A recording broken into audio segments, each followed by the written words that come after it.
Ang gabing tinawag ako ng sarili kong anak, nakatulong sa harap ng maraming tao. Ang gabing iyon ang dumurog sa puso ko. Hindi ko makakalimutan ang lamig ng tubig sa fountain. Hindi dahil sa hangin ng Tagaytay, kundi dahil sa lamig ng pakikitungo ng sarili kong dugo at laman. Nandoon ako, nakatayo sa gilid ng isang marangyang hasyenda. Suot ang bestida na binili ko pa sa Divisoria. Pinagmamasdan ko ang anak ko, si Maricel. Ang ganda niya sa kanyang kasal, para siyang prinsesa. At ako?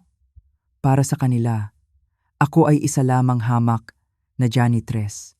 Isang tagalinis, isang dungis sa kanilang perpektong larawan. Lumapit ako para ibigay ang regalo ko. Isang lumang passbook ng bangko, kulay asul. Luma na ang balat, puno ng gasgas. Pero sa loob noon ay ang dugo at pawis ko sa loob ng 30 taon. Inabot ko ito kay Maricel nang may ngiti. Inasahan ko na yayakapin niya ako. Inasahan ko na sasabihin niyang, "Salamat, Nay. Salamat sa lahat." Pero hindi iyon ang nangyari. Tinignan niya ang passbook na parang may hawak siyang basahan. Tumawa siya, isang tawa na puno ng panghahamak. Sabi niya sa akin, "Nay, ano ito? Barya lang yan. Nakakahiya ka, Nay. Bakit ka nagbibigay ng basura sa kasal ko?" At sa harap ng kanyang asawa na si Miguel, sa harap ng kanyang biyenan na ubod ng mata pobre, itinapon ng sarili kong anak ang passbook sa fountain. Rinig na rinig ko ang lagapak nito sa tubig. Kasabay noon ang pagtawa ng mga bisita. Ang asawa niya ay sumigaw pa, "Hayaan mo na yan, mahal. Janitress lang naman ang nanay mo. Wala iyang alam sa pera." Ang sakit. Sobrang sakit. Ang hiya na naramdaman ko nung oras na iyon ay parang pumatay sa akin. Ang anak na pinalaki ko. Ang anak na inalagaan ko. Siya pa mismo ang yumurak sa aking pagkatao. Wala siyang utang na loob. Sa loob ng maraming taon, ako ang naging ilaw ng tahanan. Kahit na mag-isa ako. Kahit na wala na ang tatay niya. Ako ang tumayong ama at ina. Naalala ko pa nung bata pa siya. Umuuwi ako galing sa trabaho na amoy Zonrox at sabon. Pagod na pagod ang katawan ko kakakudkod ng inidoro ng ibang tao. Pero pag-uwi ko, nakangiti ako. Dahil makikita ko siya, tiniis ko ang gutom. Tiniis ko ang paglakad ng malayo para makatipid sa pamasahe sa jeep. Tiniis ko na ulam ko ay asin at kanin lang. Mabigay ko lang sa kanya ang lahat. Pinag-aral ko siya sa magandang eskwelahan. Binilhan ko siya ng magagandang damit. Kahit na butas-butas na ang duster ko, ayos lang. Basta ang anak ko, maganda, mabango, disente. Binayaran ko ang lahat para sa kasal na ito. Ako ang nagbayad ng catering. Ako ang nagbayad ng bulaklak. Pero para sa kanila, ako ay hangin lang. Ako ay background noise lang. Isang taong dapat iwasan. Isang taong dapat ikahiya. Noong itinapon niya ang passbook, hindi lang pera ang tinapon niya. Tinapon niya ang pagmamahal ko. Tinapon niya ang dangal ko bilang ina. Tinignan ko siya sa mata. Wala akong nakitang awa. Wala akong nakitang pagsisisi. Ang nakita ko lang ay walang pakialam. Para bang sinasabi ng mga mata niya na, "Umalis ka na dito. Panira ka sa image ko." Tahimik akong lumusong sa tubig. Basang-basa ang sapatos ko. Nanginginig ang laman ko sa lamig. Kinuha ko ang passbook na lumulutang sa tubig. Tumutulo ang tubig mula sa lumang papel. Niyakap ko ito sa dibdib ko. At tumalikod ako. Naglakad ako palayo habang nagtatawanan sila sa likod ko. Umalis ako na parang talunan. Umalis ako na parang kawawa. Pero hindi nila alam ang totoo. Akala nila kilala nila ako. Akala nila si Aling Tess ay isang hamak na tagalinis lang. Isang matandang walang pinag-aralan. Ang hindi nila alam, ang passbook na itinapon nila sa basura ay hindi naglalaman ng barya. Hindi ito naglalaman ng libo. Ang passbook na iyon, na iningatan ko ng 3 dekada, ay naglalaman ng lihim na yaman, 450 milyong piso.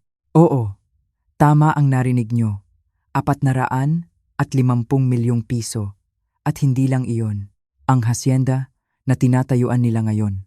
Ang lupang tinatapakan ng kanilang mamahaling sapatos. Ang fountain kung saan nila ako ipinahiya. Akin iyon. Ako ang may-ari ng lugar na iyon. Ako ang nagmamay-ari ng titulo ng lupa. Ang matandang lola na pinalayas nila. Ang ina na tinawag nilang katulong ay siya palang may hawak ng kanilang kapalaran. Hawak ko ang alas, hawak ko ang baraha. At sa larong ito, sila ay mga pawn lamang. Mga piyesa sa isang laro na hindi nila alam na nagsimula na. Gusto nila akong mawala. Gusto nila akong tumahimik. Pero nagkakamali sila. Hindi na ako ang nanay Tess na mapagbigay. Hindi na ako ang nanay Tess na laging umiintindi. Tapos na ang panahon ng pagiging martir. Babalik ako. Hindi para magmakaawa, kundi para maningil. Kukunin ko ang lahat ng kinuha nila sa akin. Hindi lang ang pera ko, kundi pati na ang dangal ko. Ang respeto na ipinagkait nila sa akin. Ipapakita ko sa kanila kung sino talaga ang kinakalaban nila. Tuturuan ko sila ng leksyon. Isang leksyon na hinding-hindi nila makakalimutan. Isang leksyon na ikukuwento pa nila sa kanilang mga apo. Na huwag mong aapi-apihin ang taong nagpakain sa iyo. Huwag mong hahamakin ang kamay na nagtiyaga para sa iyo dahil bilog ang mundo at ang Diyos ay hindi natutulog. Ang hustisya ay darating at ang hustisya ay may pangalan. Ako iyon, mga kapatid. Mga kapwa ko magulang, naranasan niyo na ba ang ganito? Naranasan niyo na bang mabalewala ng sarili niyong pamilya? Yung ibinigay mo na ang lahat. Pero sa huli, ikaw pa ang masama? Ikaw pa ang kulang? Kung naramdaman mo na ang sakit na naramdaman ko, pakiusap. Huwag kayong matakot magsalita. I-like at i-share ang videong ito para malaman ng lahat na may boses tayo, na hindi tayo basta-basta. At gusto kong malaman. Taga saan po kayo? Saan kayo nanonood ngayon? Luzon, Visayas, o Mindanao? O baka nasa abroad kayo ngayon na nagtitiis para sa pamilya? Mag-comment kayo sa ibaba.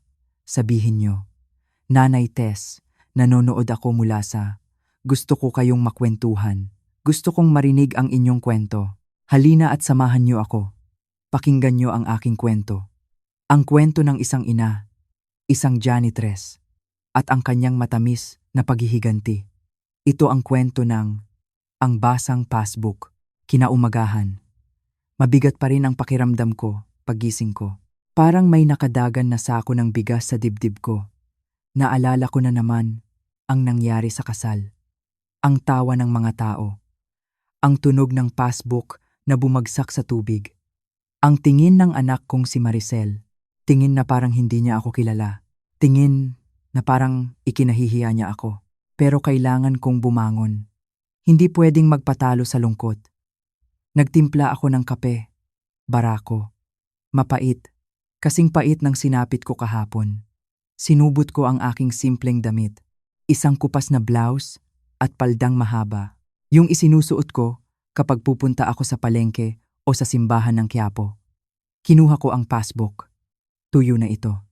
Pero bakas pa rin ang tubig at mantsa ng champagne. Bakas ng pang-aalipusta nila sa akin.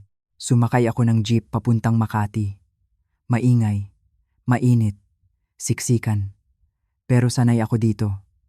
Ito ang buhay ko sa loob ng 30 taon. Pagbaba ko sa tapat ng bangko ng BDO, nakita ko ang sarili ko sa salamin ng building. Isang matanda, maputi na ang buhok, simple ang suot, mukhang walang pera, mukhang janitress nga talaga. Huminga ako ng malalim at pumasok ako sa loob. Malamig ang aircon sa loob ng bangko. Amoy pera, amoy mayaman. Pumila ako sa counter. Ang mga tao sa paligid ko ay mga naka-Amerikana, mga naka-uniforme ng opisina. Tinitignan nila ako mula ulo hanggang paa. Siguro iniisip nila, ano kaya ang ginagawa ng matandang ito dito? Magdedeposito siguro ng barya nang tawagin ang numero ko. Lumapit ako sa teller. Isang batang babae, maputi. Maganda ang ayos ng buhok, pero mataray ang tingin. Inilapag ko ang lumang passbook sa salamin. Miss, sabi ko ng mahina, gusto ko sanang malaman ang balanse ko. Tinignan niya ang passbook na parang nandidiri. Hinawakan niya ito sa dulo ng daliri niya. Nanay, sabi niya nang walang galang, masyado na pong luma ito. Baka sarado na ang account niyo. Pero tinipa pa rin niya ang numero sa computer. Tamad na tamad siya. Pindot dito, pindot doon. Biglang tumigil ang mga daliri niya. Nanlaki ang mga mata niya. Lumapit siya sa screen ng computer. Inayos niya ang salamin niya. Akala niya siguro nagkamali siya ng basa. Tumingin siya sa akin. Iba na ang tingin niya ngayon. Wala na ang taray. Napalitan ng takot. Napalitan ng gulat. Ma'am, nanginginig ang boses niya. Ma'am Teresita, sandali lang po. Huwag po kayong aalis. Tatawagin ko lang po ang manager. Ilang sandali lang. Lumabas ang manager mula sa kanyang opisina. Si Ginoong Tan. Kilala ko siya. Mabait na tao. Mabilis siyang lumapit sa akin at nakipagkamay. Mahigpit ang hawak niya, puno ng respeto. Mrs. Collins, ikinagagalak ko po kayong makita. Halina kayo sa opisina ko. Doon po tayo mag-usap. Pagpasok namin sa opisina, ibinigay sa akin ni Ginoong Tan ang bagong statement ng bangko. Tinignan ko ang numero. Alam ko naman kung magkano ito. Pero iba pa rin kapag nakikita mo sa papel. 450 milyong piso. Tama ang narinig nyo. Mahigit 8 milyong dolyar kung i-convert. Pero sa pera natin, 450 milyong piso. Ito ang barya na tinawanan ng anak ko. Ito ang basura na itinapon niya sa fountain. Gusto ko ring buksan ang safety deposit box ko, sabi ko kay Ginoong Tan. Dinala nila ako sa vault. Binuksan ko ang bakal na kahon. At doon, nakatago ang tunay kong yaman. Mga titulo ng lupa, 47 titulo. Mga stocks sa malalaking kumpanya tulad ng San Miguel at Ayala. Kung susumahin ang lahat ng ito, ang halaga ay mahigit 1.2 bilyong piso. Paano ko ito nagawa? Paano naging bilyonaryo ang isang janitress? Simple lang. Nagsimula ako noong 1994. Biyuda ako. Mag-isang tinataguyod si Maricel. Naglilinis ako ng mga opisina sa gabi. Doon ko naririnig ang mga boss na nag-uusap tungkol sa lupa. Tungkol sa mga bahay na foreclosed o rematado ng bangko. Sinasabi nila na lugi daw. Pero nakita ko ang oportunidad. Ginamit ko ang bawat sentimo na naipon ko sa paglilinis. Bumili ako ng maliit na paupahan. Ako mismo ang nagpipintura. Ako mismo ang nag-aayos ng gripo. Ako mismo ang nagpapalit ng bumbilya.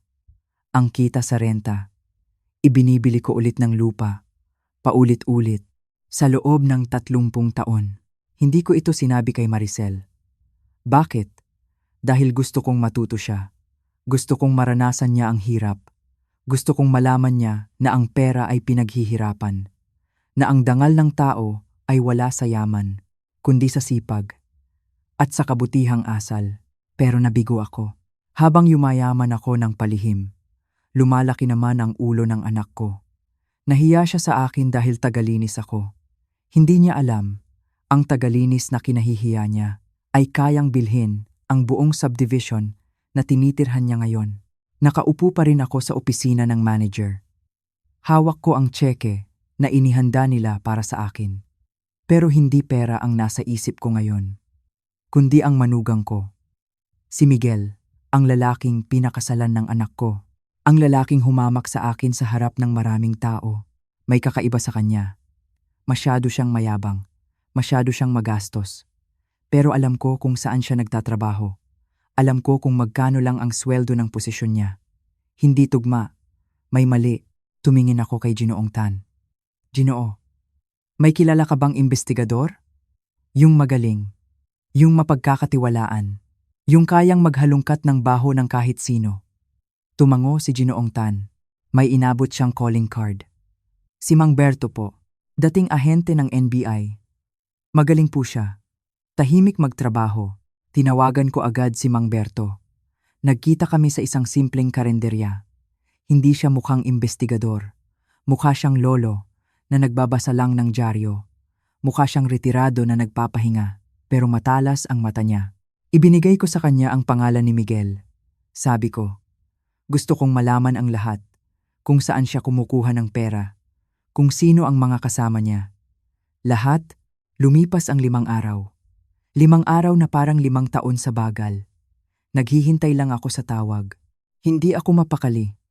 Naglinis ako ng bahay, naglabada, nagpunas ng sahig, para mawala ang kaba ko. Sa 5 araw, tumawag si Mang Berto. Nanay Tess, magkita tayo. May nakuha na ako. Nagkita kami ulit. May dala siyang makapal na envelope. Kulay kayumanggi. Inilapag niya ito sa mesa. Binuksan ko. Mga litrato, mga dokumento, mga bank statement. Nanay Tess, sabi ni Mang Berto sa seryosong boses. Hindi magugustuhan ang makikita niyo. Ipinakita niya ang litrato ni Miguel na pasakay sa isang BMW, bago, makintab. Ipinakita niya ang resibo ng golf club membership, mahal, pangmayaman. Ipinakita niya ang mga resibo ng hapunan sa mga hotel. Isang hapunan lang nila. Sweldo na ng isang ordinaryong manggagawa sa isang buwan. Ang sweldo ni Miguel ay 78,000 lang kada buwan, paliwanag ni Mang Berto. Pero ang gastos niya? Halos kalahating milyon kada buwan. Tinignan ko ang mga papel. Nanigas ang pangako. Saan galing ang pera? Saan siya kumukuha ng ganito kalaking halaga? Hindi naman mayaman ang pamilya nila. Matapobre lang sila. Pero hindi totoong mayaman, mga social climber ika nga. Tignan niyo ito, nanay. Inabot ni Mang Berto ang isa pang papel.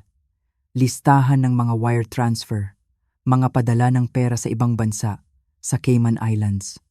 Isang lugar na pinagtataguan ng pera ng mga kriminal. Napahawak ako sa dibdib ko. Ang lakas ng kabog. Doug, Doug, Doug, Doug. Ang manugang ko, ang asawa ng anak ko, ay hindi lang mayabang. Isa siyang manloloko. Namumuhay siya sa kasinungalingan. At ang anak ko? Ang kawawa kong si Maricel. Wala siyang kaalam-alam na natutulog siya sa tabi ng isang ahas. Hindi ako nakatulog ng gabing iyon. Ang mga dokumento ay nakakalat sa mesa ko. Binasa ko isa-isa. Inintindi ko bawat numero. Sa tulong ng paliwanag ni Mang Berto, nabuo ko ang kwento at nakakasuka ang katotohanan. Si Miguel ay nagtatrabaho sa isang investment firm, kumpanya na nag-aalaga ng pera ng ibang tao. Kadalasan, ang mga kliyente nila ay mga matatanda, mga retirado, mga lolo at lola na nag-ipon ng pera para sa kanilang pagtanda. Mga taong katulad ko, mga taong nagtiwala na palalaguin ang pera nila. Pero anong ginawa ni Miguel? Nagnanakaw siya. Gumagawa siya ng mga peking report. Ipinapakita niya sa mga matatanda na kumikita ang pera nila. Pero ang totoo, kinukuha niya ito. Inililipat niya sa sarili niyang bulsa. Inililipat niya sa offshore account sa ibang bansa. 20 milyong piso. Iyan na ang nananakaw niya sa loob ng 1.5 taon. 20 milyong piso na galing sa pawis at dugo ng mga inosenteng tao. Galing sa pensyon ng mga guro. Galing sa ipon ng mga OFW. Galing sa mga taong nangarap lang ng magandang buhay. Nanginig ang kamay ko habang hawak ang ebidensya. Galit. Matinding galit ang naramdaman ko. Hindi lang dahil niloko niya ang anak ko, kundi dahil niloloko niya ang mga taong walang kalaban-laban. Naalala ko ang sarili ko. Paano kung sa akin nangyari ito? Paano kung ang pinaghirapan ko ng 30 taon ay kinuha lang ng isang lalaking gustong mag-BMW? Gustong mag-Rolex? Gustong magmagaling sa harap ng iba? Masama siyang tao. Walang konsensya. At ang masakit pa nito, ang anak ko ay kasabwat sa mata ng batas kung hindi ako kikilos. Kahit hindi alam ni Maricel, nakikinabang siya sa nakaw na yaman, ang suot niyang damit, ang kinakain niya, ang kotseng sinasakyan niya. Lahat iyon ay galing sa nakaw. Galing sa luha ng ibang pamilya. Biglang tumunog ang telepono ko. Si Maricel. Hindi ko sinagot. Hindi ko kayang marinig ang boses niya ngayon dahil alam kong ipagtatanggol niya ang asawa niya. Sasabihin niya, Mabait si Miguel Ney. Nagkakamali ka lang. Bulag siya. Bulag siya sa pag-ibig. At bulag siya sa kinang ng pekeng yaman. Kailangan kong gumawa ng paraan. Hindi para sa akin, kundi para sa mga biktima. At para na rin sa kaluluwa ng anak ko, kinabukasan. Nagsuot ako ng sombrero at shades.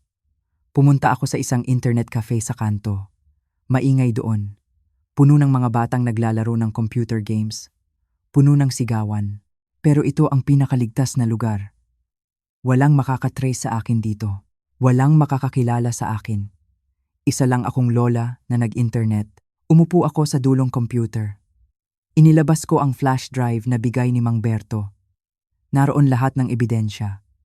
Ang mga scanned documents, ang mga litrato, ang mga bank transfer records. Binuksan ko ang website ng NBI, National Bureau of Investigation. Hinanap ko ang anonymous tip line, yung pwede kang magsumbong ng hindi nagpapakilala. Nakatitig ako sa screen. Nanginginig ang daliri ko sa ibabaw ng mouse. Ito na ba talaga? Kapag pinindot ko ang send, wala nang atrasan. Sisirain ko ang buhay ng manugang ko. Sisirain ko ang pangalan ng pamilya ng anak ko. Magugulo ang lahat. Maaaring magalit sa akin si Maricel habang buhay. Maaaring isumpa niya ako. Pumikit ako sandali. Nagdasal ako. Panginoon, kayo po ang nakakaalam ng lahat. Bigyan niyo po ako ng lakas. Ginagawa ko ito hindi para maghiganti. Ginagawa ko ito para sa tama. Iligtas niyo po ang anak ko sa kasalanan ng asawa niya. Dumilat ako. Naalala ko ang mukha ng mga biktimang matatanda sa report ni Mang Berto. Naalala ko ang panghahamak ni Miguel sa akin. Janitress lang ang nanay mo. Oo, janitress lang ako. Pero marangal ako. At bilang isang ina, tungkulin kong itama ang mali. Tungkulin kong putulin ang sungay ng masama bago pa nito tuluyang lamunin ang anak ko. Nag-type ako sa message box. Ako po ay isang concerned citizen. Nais ko pong i-report ang isang kaso ng investment scam at money laundering. Ang suspect ay si Miguel. Inilagay ko ang lahat ng detalye. Pangalan, kumpanya, numero ng offshore account. At in-upload ko ang lahat ng ebidensya. Huminga ako ng malalim. At pinindot ko ang send. Isang click. Isang segundo. Tapos na. Naipadala na. Nasa kamay na ng gobyerno ang kapalaran ni Miguel. Nagsimula na ang gulong ng katarungan.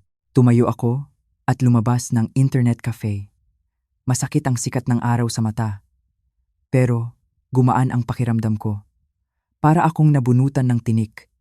Alam kong may bagyong darating. Alam kong magkakagulo. Pero handa ako.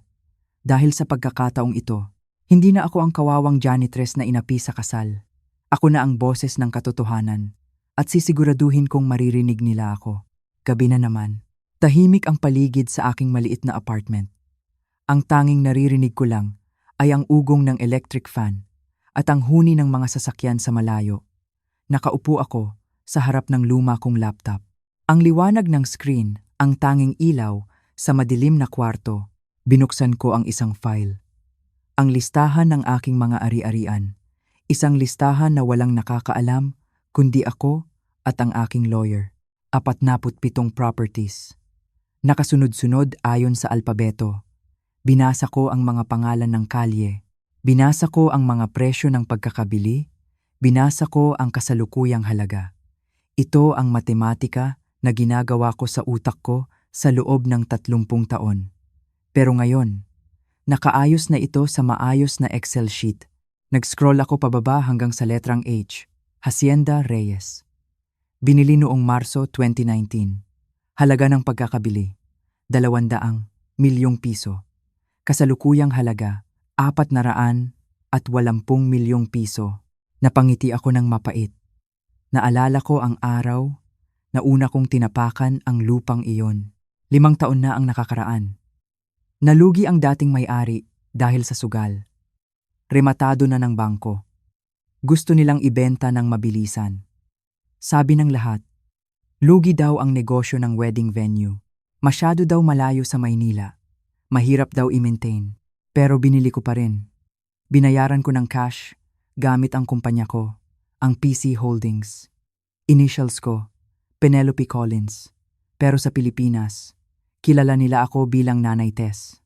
Walang nakakaalam na ako ang may-ari, kahit ang mga empleyado doon. Ang kilala lang nila ay si Philip, ang aking pinagkakatiwalaang property manager. Si Philip ang nagpatakbo nito. Siya ang nagpaganda ng landscape. Siya ang nagmarket sa mga mayayamang pamilya. Sa loob ng 2 taon, naging sikat ang Hacienda Reyes. Puno ang booking bawat katapusan ng linggo. Dito gustong magpakasal ng mga artista, ng mga politiko, at ng anak ko, si Maricel. Pinili ni Maricel ang lugar na ito dahil sikat, dahil mahal, dahil kapag dito ka ikinasal, ibig sabihin ay nakaangat ka na sa buhay. Ang hindi niya alam, ang marmol na nilakaran niya, ang chandelier na tinitigan niya, ang fountain kung saan niya itinapon ang regalo ko. Lahat ng iyon ay pag-aari ng ina na ikinahihiya niya, pag-aari ng janitress na tinawag niyang katulong. Kinuha ko ang cellphone ko, tinawagan ko si Philip. 2 ring lang, sumagot agad siya. Magandang gabi po, Ma'am Tess. Napatawag po kayo? May problema po ba? Mabagal akong sumagot. Philip, may ipapagawa ako sa'yo. Medyo kakaiba ito. Ano po iyon, ma'am? Gusto kong ikansela mo ang lahat ng future bookings ng Hacienda Reyes. Lahat. Simula bukas, tumahimik sa kabilang linya. Rinig ko ang paghinga ni Philip. Nagulat siya. Siyempre magugulat siya. Malaking pera ang mawawala. Ma'am, sigurado po kayo? Marami po tayong nakapila. Sayang po ang kikitain. At magagalit po ang mga kliyente. Alam ko, Philip. Ibalik mo ang pera nila. Magbayad tayo ng penalty kung kailangan. Basta itigil ang operasyon. Opo, ma'am. Kung iyan ang utos niyo, pero ano po ang gagawin natin sa lugar? Ibebenta niyo po ba? Tumingin ako sa litrato ng hacienda sa screen ng laptop ko. Napakaganda, napakagarbo, pero puno ng kasinungalingan. Ito ang naging simbolo ng kayabangan ng anak ko. Ito ang naging saksi sa pang-aapi nila sa akin. Kailangan nitong magbago, gaya ng pagbabago na kailangan ng anak ko. Hindi ko ibebenta, Philip. Sabi ko ng matatag. Gusto kong gibain mo ang event hall. Gibain mo ang grand ballroom. Po? Gigibain? Halos mabulunan si Philip. Oo. At gusto kong magtayo tayo ng bago. Magpatawag ka ng architect. Gusto kong magtayo ng socialized housing. Pabahay. Pabahay, ma'am? Sa Tagaytay? Sa gitna ng hacienda? Oo, Philip. Pabahay para sa mga guro. Sa mga nurse, sa mga janitor at security guard. Sa mga taong katulad ko. Yung mga taong nagtatrabaho ng marangal pero walang sariling bahay. Gusto kong gawing affordable ang upa. Halos libre na. Natahimik ulit si Philip. Matagal, maya-maya. Narinig ko ang boses niya na parang naiiyak. Ma'am, ang nanay ko po ay teacher. Habang buhay kaming nangungupahan. Napakaganda po ng plano niyo. Salamat, Philip. Simulan mo na ang proseso. Kumuha ka ng demolition permit. Gusto kong masimulan ang paggiba sa lalong madaling panahon. Masusunod po, ma'am. Gagawin ko po agad bukas. Binaba ko ang telepono. Isinara ko ang laptop. Ang Hacienda Reyes. Ang lugar na nagparamdam kay Maricel na siya ay reyna, ay magiging tahanan ng mga taong tunay na may dangal. Wala ng champagne. Wala ng caviar. Ang papalit ay ang tawa ng mga bata. Ang amoy ng lutong bahay. Ang init ng pamilyang nagmamahalan kahit mahirap. Ito ang tamang gawin. Ito ang tunay na yaman. 3 araw ang lumipas mula nang ipadala ko ang sumbong sa NBI. Bumalik ako sa trabaho ko. Sa paglilinis ng opisina tuwing gabi. 10:00 ng gabi hanggang 6:00 ng umaga. Sa isang building sa Ortigas. 15 palapag ng mga cubicle, mga walang laman na conference room. Ako lang, ang aking mop, ang aking pushcart, at ang ugong ng floor polisher. Dito ko nararamdaman ang kapayapaan sa paglilinis. Habang pinupunasan ko ang mga mesa ng mga boss, iniisip ko ang anak ko. Alam kong nagsisimula na silang makaramdam. Ang NBI ay hindi basta-basta sumusugod, nagmamanman muna sila. Nagtatanong-tanong, tinitignan ang mga bank account, tinitignan ang mga transaction, iniwan ko ang cellphone ko sa locker sa basement. Bawal kasi ang cellphone habang naka-duty. Iyon ang patakaran. Pero kahit nasa labas ako ng locker room, rinig ko ang pag-ugong nito. Vibrate, nang vibrate, walang tigil. Parang may emergency, parang may nasusunog.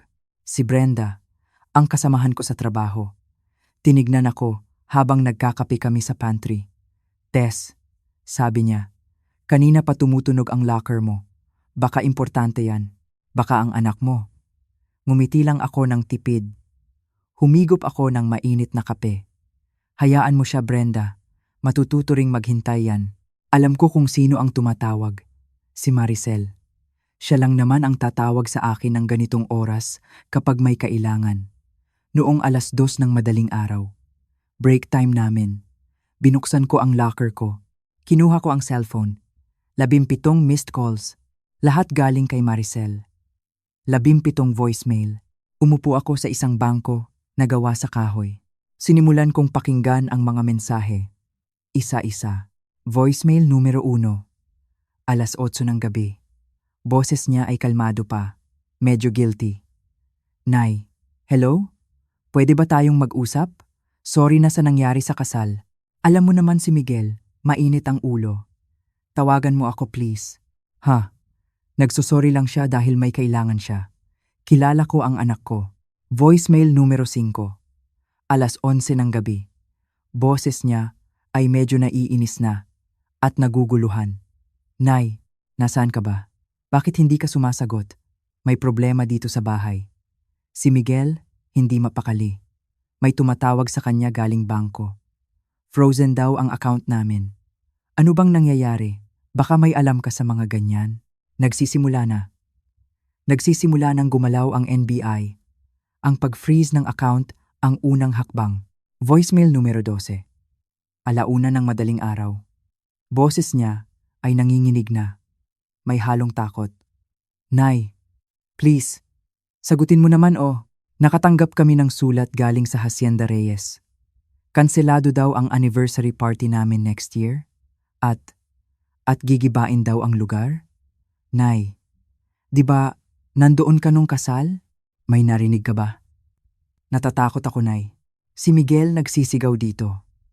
May nagmamanman daw sa amin sa labas ng bahay. Voicemail numero 17. Kani-kanina lang. Umiiyak na siya. Hagulgol. Yung iyak ng batang paslit na naghahanap ng nanay sa dilim. Nay, tulungan mo ako. Hindi ko alam ang gagawin ko.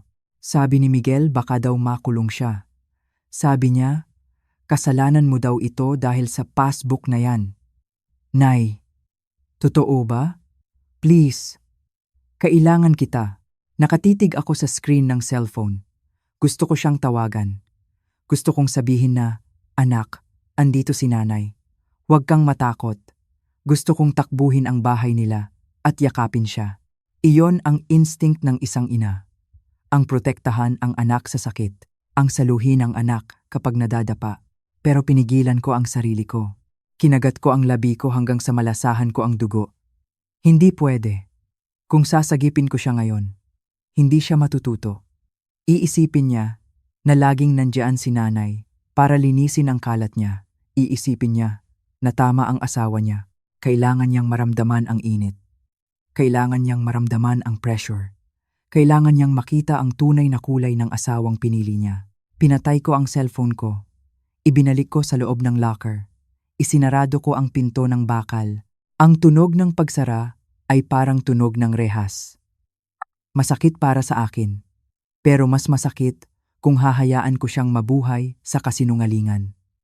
Bumalik ako sa paglilinis. Hinawakan ko ang mop at sa bawat kuskus ko sa sahig. Kasabay noon ang pagpatak ng luha ko. Tiis lang, anak. Bulong ko sa hangin. Tiis lang. Para sa iyo din ito. 10 araw ang lumipas. Araw ng Huwebes. Umaga. Nasa Hacienda Reyes ako. Pero hindi na ito ang lugar na kasing ganda ng paraiso. Puno ng alikabok ang hangin. Maingay ang tunog ng mga jackhammer. Ang grand ballroom kung saan sumayaw ang anak ko. Ngayon ay wala ng bubong. Ang mga pader ay giba-giba na. Ang mamahaling tiles ay naging durog na bato. Nakasuot ako ng hard hat, nakabota, reflectorized vest. Kausap ko si Roy, ang foreman ng mga trabahador. "Ma'am Tess," sabi ni Roy habang pinupunasan ang pawis sa noo. "Mabilis po ang trabaho. Sa susunod na linggo, patag na po ito. Pwede na tayong magsimula sa pundasyon ng Building A." "Mabuti Roy, bilisan nyo. Maraming pamilya ang naghihintay ng bahay." Biglang may humarurot na sasakyan sa entrance. Isang puting kotse. Kilala ko ito. Kotse ni Maricel. Tumigil ito ng pagewang sa gitna ng construction site. Bumukas ang pinto. Lumabas ang anak ko. Magulo ang buhok. Nakapajama pa. Mugto ang mga mata. Para siyang baliw na tumatakbo palapit sa akin. "Nay! Nay!" sigaw niya. Hinihingal siya paglapit sa akin. Tinignan niya ang paligid. Tinignan niya ang mga gumuguho na pader. Tinignan niya ako. Anong ginagawa mo dito? Bakit ka nakasombrero? Bakit? Bakit ginigiba ang hasyenda?" Hindi ako gumalaw. Kalmado lang ako. Para akong bato sa gitna ng bagyo. "Anak," sabi ko, "ginigiba ito dahil ipinag-utos ko." "Ipinag-utos mo?" Tumawa siya ng histerikal. "Nay, nababaliw ka na ba? Guard lang ba ang trabaho mo dito? Baka mapagalitan ka.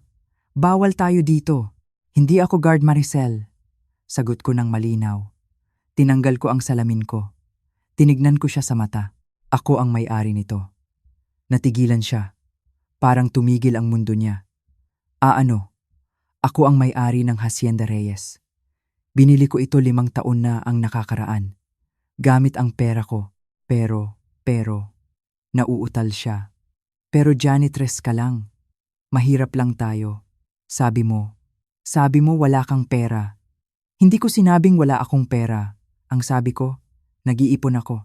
Ikaw ang nag-isip na mahirap tayo. Dahil nakikita mo akong naglilinis ng inidoro. Ikaw ang nag-isip na wala akong kwenta dahil hindi ako nakakotse. Lumapit ako sa kanya. Hinawakan ko ang balikat niya. Nanginginig siya. "Maricel, yung passbook na tinapon mo sa tubig. Laman noon ay 450 milyong piso. Napaupo siya sa lupa, sa ibabaw ng mga durog na semento. Nanlaki ang mata niya. Bumuka ang bibig, pero walang boses na lumabas. 400. Oo, at meron pa akong 46 na properties. Bilyonaryo ang nanay mo, Maricel.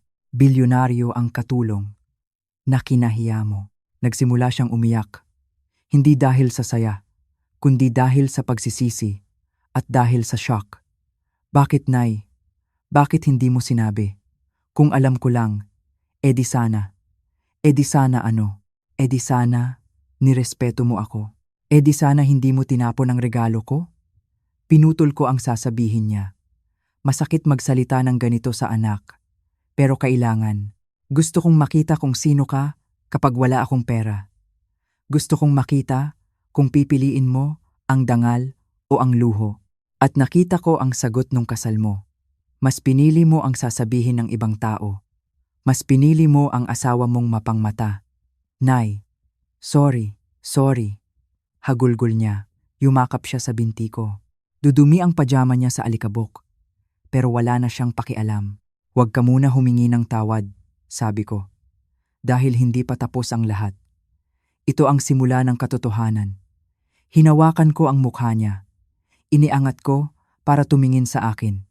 "Sa Sabado, 2 araw mula ngayon, 2:00 ng hapon, gusto kong pumunta ka dito. Isama mo si Miguel.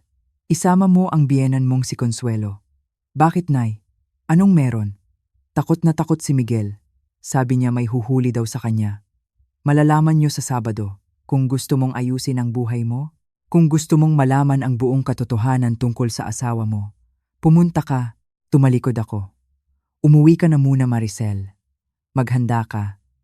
Dahil sa Sabado, guguho ang mundo niyo, gaya ng pagguho ng ballroom na ito." Iniwan ko siyang nakaupo sa alikabok. Umiiyak. Naglalaho na ang pangarap niyang perpektong buhay. Pero sa ilalim ng mga guho, umaasa ako na may matitirang pundasyon na pwede naming ayusin. Sabado, 2:00 ng hapon. Tirik na tirik ang araw, parang galit ang langit. Ang init ay tumatagos sa balat. Nakatayo ako sa gitna ng Hacienda Reyes. O mas tamang sabihin, kung ano ang natira sa Hacienda Reyes.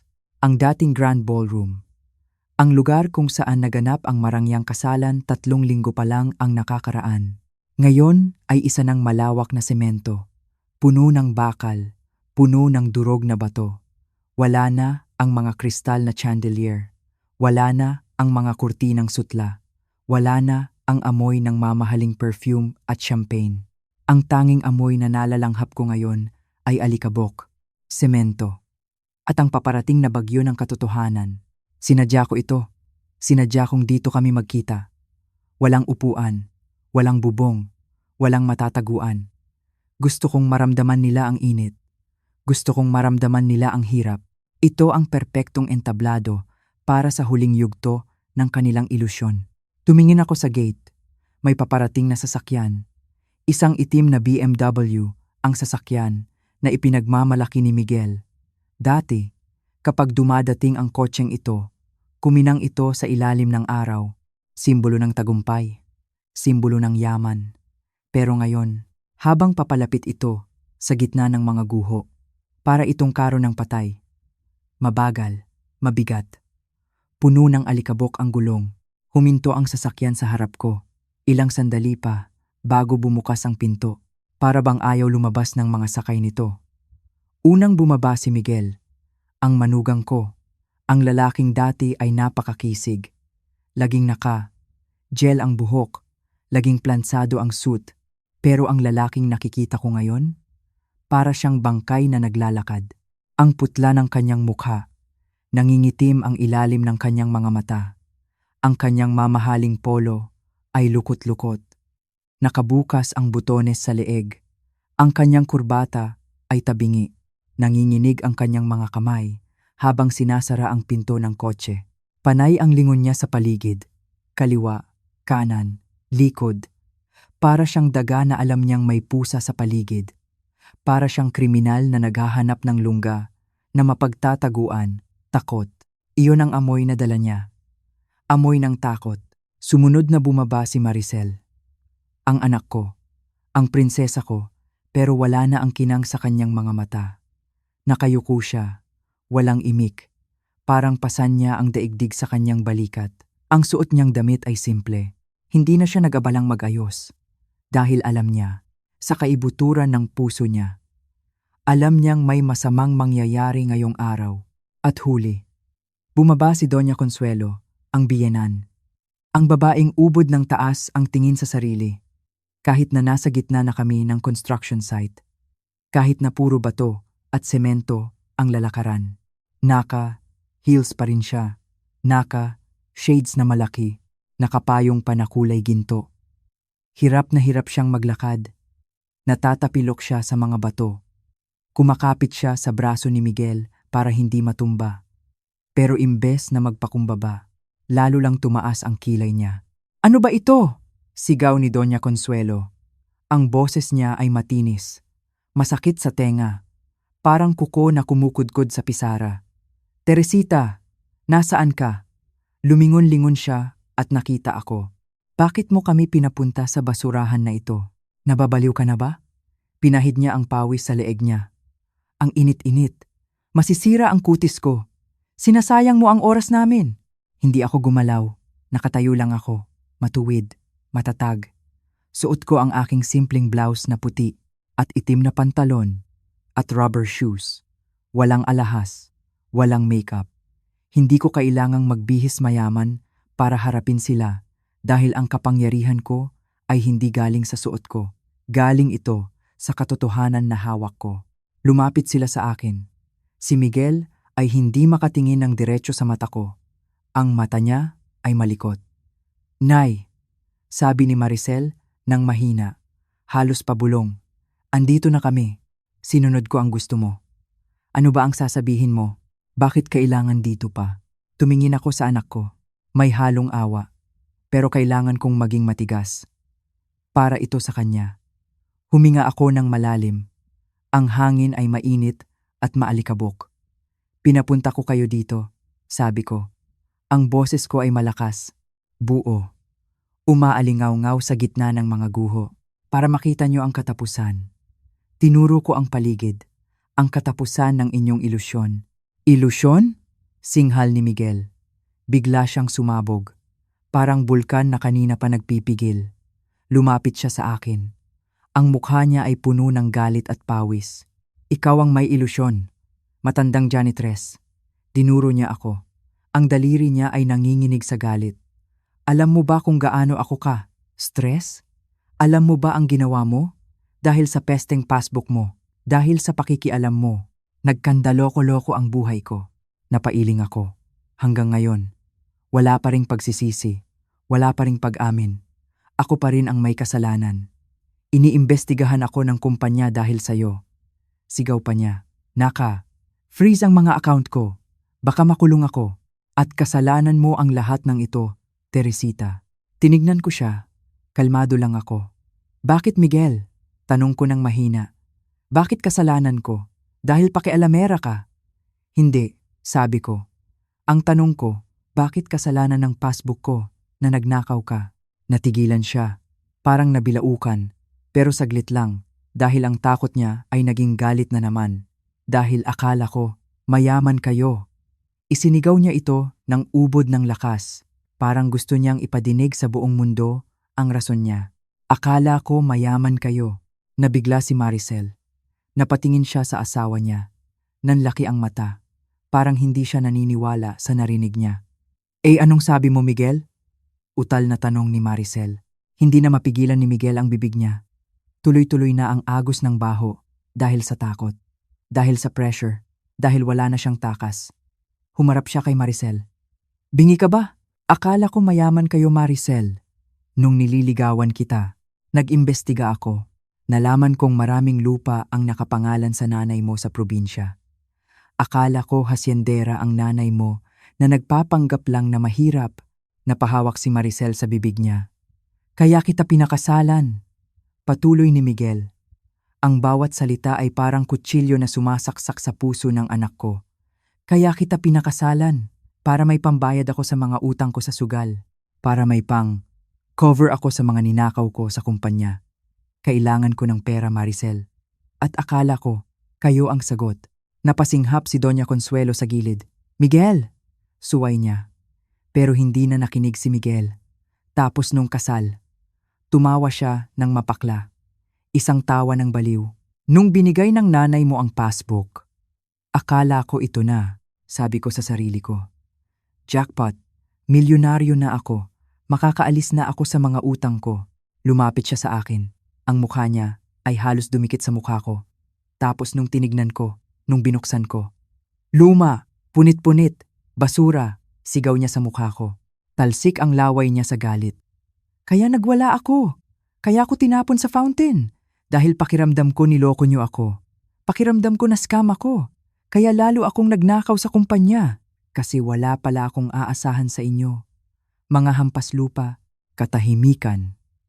Matinding katahimikan ang bumalot sa construction site kahit ang hangin ay parang tumigil sa pag-ihip. Ang tanging naririnig ko ay ang mabigat na paghinga ni Miguel at ang mahinang hikbi ni Maricel. Ginamit mo lang ako? Bulong ni Maricel. Ang boses niya ay basag. Oo, ginamit lang kita, sigaw ni Miguel pabalik. Wala nang preno, wala nang pagmamahal, wala nang respeto. Sa tingin mo ba, magkakagusto ako sa isang katulad mo kung wala kang pera? Tignan mo nga ang pamilya niyo. Ang nanay mo janitress. Ikaw? Average lang. Walang espesyal sa'yo, Maricel. Pera lang ang habol ko. Ang sakit. Sobrang sakit pakinggan bilang isang ina. Gusto kong saktan si Miguel. Gusto ko siyang sampalin. Gusto ko siyang durugin para sa anak ko. Pero pinigilan ko ang sarili ko. Dahil kailangan itong marinig ni Maricel. Kailangan niyang inumin ang lason para mailabas niya ito. Kailangan niyang makita ang demonyo na pinakasalan niya. Hampas lupa pala ha, sabi ko ng kalmado. Tumingin ako kay Miguel. Wala akong takot. Wala akong galit. Awa, awa ang nararamdaman ko para sa kanya. Isang lalaking sinira ang buhay dahil sa kasakiman. Tumingin ako sa malaking gate ng hasyenda. Ito na ang oras. Huminga ako ng malalim. At sumigaw ako, "Pasok kayo," mula sa likod ng mga pader. Mula sa likod ng mga nakatambak na semento. Narinig namin ang ugong ng mga makina. Malakas, mabilis. 2 puting van ang humarurot papasok. Nakawangwang, pumreno sila ng malakas sa harap namin. Ang alikabok ay umalimpuyo sa hangin. Bumukas ang mga pinto ng van. 1, 2, 3. 10 ahente ng NBI ang lumabas. Naka-uniforme ng itim. Naka-bulletproof vest. May dalang mga mahahabang baril. Ang kanilang mga bota ay kumakalampag sa semento. Mabilis ang galaw nila. Propesyonal. Walang takas. Nanguna si Agent Santos. Kilala ko siya. Siya ang kausap ko sa telepono. Matangkad. Seryoso ang mukha. Tinutok niya ang kanyang tingin kay Miguel. "Miguel Reyes!" Sigaw ni Agent Santos. Ang boses niya ay puno ng awtoridad. "Inaresto ka namin." Itinaas niya ang papel na hawak niya. Ang warrant of arrest. Sa salang syndicated estafa at money laundering. Wala kang karapatang tumanggi. Nanlaki ang mata ni Miguel. Parang nakakita siya ng multo. Ang kaninang tapang niya, nawala parang bula. Ang kaninang sigaw niya, napalitan ng gulat. Akmang tatakbo siya. Lumingon siya sa likod. Baka may matatakbuhan pa. Pero huli na. "Dapa, dapa," sigaw ng mga ahente. Dinamba siya ng 2 ahente. Mabilis, malakas. Bumagsak si Miguel sa semento. Ang mukha niyang makinis. Ang mukha niyang inalagaan ng facial. Ngayon ay sumubsob sa alikabok. Ngayon ay nakadikit sa maruming lupa.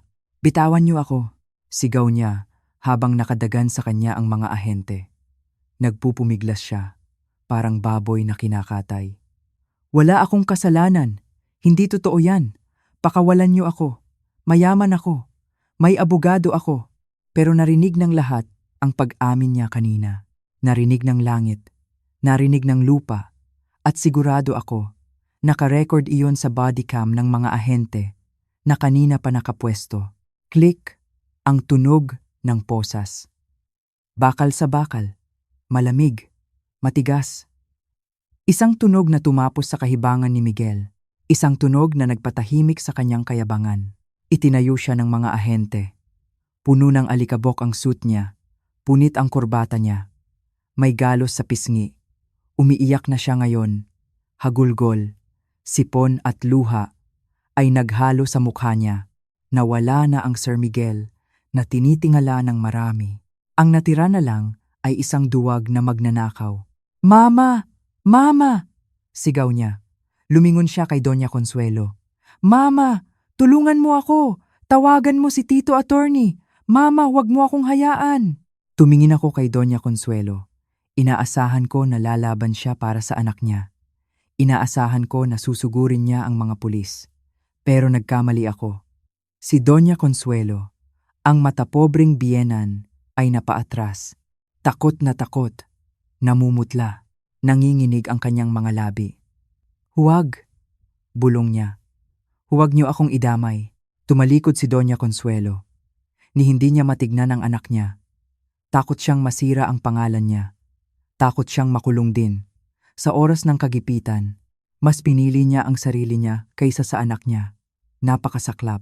Hinahatak na ng mga ahente si Miguel papunta sa van. Pero huminto si Maricel. Humarang siya sa dadaanan nila. "Sandali," sabi ni Maricel. Tumigil ang mga ahente. Tumingin sila sa akin. Tumango ako. Binigyan ko sila ng senyales na pagbigyan ang anak ko. Isang huling pagkakataon. Lumapit si Maricel kay Miguel. Napakalapit. Kitang-kita niya ang dumi sa mukha ng asawa niya. Kitang-kita niya ang takot sa mata nito. "Miguel," sabi ni Maricel. Ang boses niya ay mahina, pero buo. Isang tanong lang. Tumingin si Miguel sa kanya. Umaasa. Baka sakaling tulungan siya ng asawa niya. Baka sakaling may love pa. "Minahal mo ba ako, Miguel? Kahit konti? Kahit isang saglit lang? Minahal mo ba ako bilang ako?"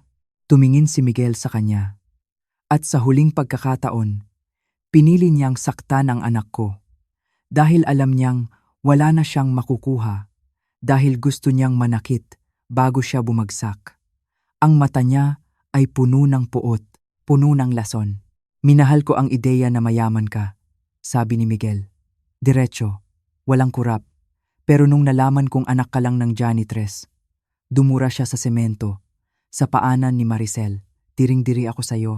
Nandidiri ako na nahiga ako sa tabi ng anak ng katulong. Napapikit si Maricel. Tumulo ang luha mula sa kanyang mga mata. Isang patak, dalawang patak. Ang sakit na naramdaman niya sa oras na iyon ay higit pa sa pisikal na sakit. Dinurog ang puso niya, tinapakan ang pagkatao niya. Pero hindi siya nag-breakdown, hindi siya naglupasay. Sa halip, huminga siya ng malalim. Pinunasan niya ang luha niya gamit ang likod ng kamay niya at tumango. Salamat, sabi ni Maricel. Salamat sa katotohanan, Miguel. Ngayon, malaya na ako sa'yo. Tumingin siya sa mga ahente. Dalhin niyo na siya. Isinakay na si Miguel sa van. Isinara ang pinto. Wala na siyang nagawa kundi sumigaw sa loob. Pero wala nang nakikinig. Ang mga ahente ay sumakay na rin. Pinaandar ang makina. Umalis ang mga sasakyan. Iniwan ang alikabok. Iniwan ang katahimikan. Habang nagkakagulo si Doña Consuelo sa gilid, tinatawagan ang driver niya para sunduin siya. Nagmamakaawa sa hangin. Lumapit ako kay Maricel. Nakatayo kami sa gitna ng guho. Ang asawa niya ay nakaposas na. Ang pamilyang pinakasalan niya ay sira na. Ang hasyenda ay giba na. At ang puso niya ay wasak na wasak. Nay, sabi niya ng mahina. Nakatingin siya sa kawalan. Wala na, Nay. Ubus na ang lahat. Wala nang natira sa akin. Ang asawa ko. Ang pangarap ko. Ang buhay ko. Lahat peke. Lahat basura. Lumapit ako sa kanya. Hinawakan ko ang kamay niya. Ang kamay ko ay magaspang. Puno ng kalyo. Kamay ng isang janitress. Pero mainit. Puno ng pagmamahal. Hinawakan ko siya ng mahigpit para maramdaman niya na may kakapitan pa siya. Hindi pa ubos, anak, sabi ko sa kanya. Tinuro ko ang construction site sa paligid namin. Tinuro ko ang mga bakal na nakatayo, ang mga semento na handa ng buhusan. Tignan mo ito. Ginigiba natin ang luma. Bakit? Para makapagtayo ng bago. Tumingin siya sa akin. Ang mata niya ay puno ng luha. Pero nakikinig siya. Ganyan din ang buhay mo, Maricel. Patuloy ko. Gumuho man ngayon. Masakit man ngayon. Kailangan yan. Kailangan nating gibain ang kasinungalingan. Para bukas, hinaplos ko ang pisngi niya. Bukas, magtatayo tayo ng pundasyon na totoo. Pundasyon na gawa sa dangal. Pundasyon na gawa sa sipag. Pundasyon na hindi kayang gibain ng kahit sino. Kahit ng bagyo. Kahit ng lindol. Yumakap siya sa akin. Bigla, mahigpit. Ibinaon niya ang mukha niya sa balikat ko. At umiyak siya.